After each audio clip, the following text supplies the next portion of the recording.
Bonjour à tous, c'est Magie Milan. Aujourd'hui, on se retrouve pour une version un tout petit peu plus facile du carré magique. Quelqu'un m'a dit dans les commentaires qu'il avait un peu de mal à apprendre tous les nombres par cœur et que c'était un peu difficile à exécuter. Je vous ai donc préparé une version un peu plus facile. N'hésitez pas à aller voir la première version du carré magique si ce n'est pas fait, à vous abonner à la chaîne et c'est parti! Je vais commencer par vous faire la démonstration du tour. Je vais demander à mon spectateur de choisir un nombre entre 40 et 100. 67. 67 ? Très bien. Je vais maintenant faire le carré magique.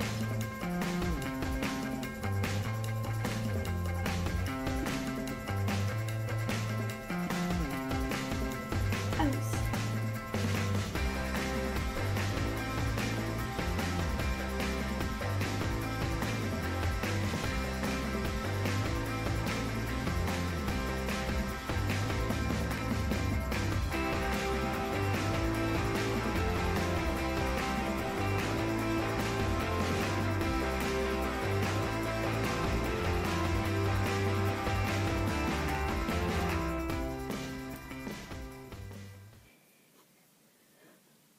Et voilà, j'ai fini mon carré magique. Maintenant que j'ai fini mon carré magique, nous allons un peu l'examiner. Regardez bien, le spectateur a choisi n'importe quel nombre entre 40 et 100. Pourtant, regardez, si nous additionnons ce chiffre, 8, plus 10, plus 1, plus 48, nous pourrons voir que cela donne 67, le nombre que le spectateur avait choisi. Impressionnant, mais ce n'est pas tout. Si nous additionnons 8 plus 11 plus 46 plus 2, nous pouvons voir que cela donne aussi 67. Ainsi que pour tous ces trois autres carrés. Nous pouvons aussi voir que le carré du milieu, 2 plus 49 plus 9 plus 7, fait aussi 67. Ainsi que 11 plus 47 plus 5 plus 4. J'espère que la démonstration de ce tour vous a plu. Si oui, n'hésitez pas à faire pause sur la vidéo pour la liker. Et sans plus attendre, passons à son explication. Cette version du carré magique a un tout petit défaut. Vous ne devez pas faire ce tour 2 fois de suite au même spectateur. Je m'explique. Contrairement à la première version, beaucoup de chiffres se répètent. Regardez. Quand vous faites votre carré, vous allez toujours écrire ici un 8, ici un 11, ici nous verrons plus tard, ici un 1, nous verrons plus tard, un 2, un 7, un 12, un 3, un nombre que nous verrons, un 9, un 6, un 10, un 5, un 4 et un nombre que nous verrons, comme ceci. Maintenant, occupons-nous des points d'interrogation. Vous allez demander à votre spectateur de choisir un nombre.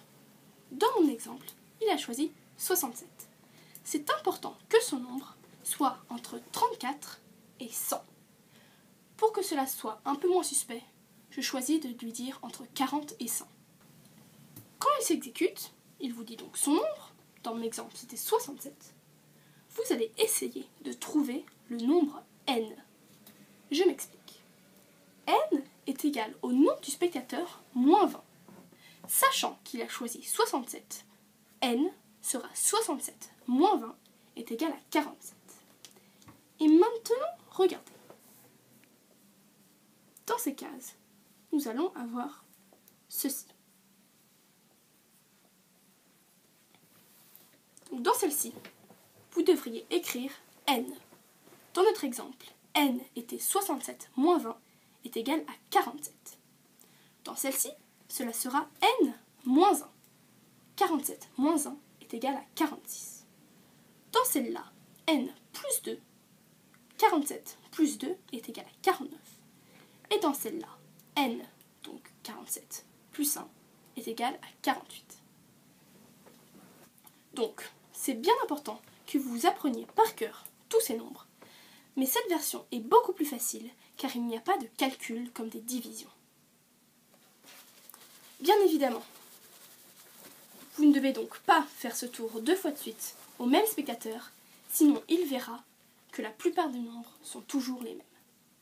J'espère que la démonstration et l'explication de cette version du carré magique vous aura plu. Si oui, n'hésitez pas à liker la vidéo, à la partager et à vous abonner à la chaîne. On se retrouve dimanche prochain pour la démonstration d'un nouveau tour.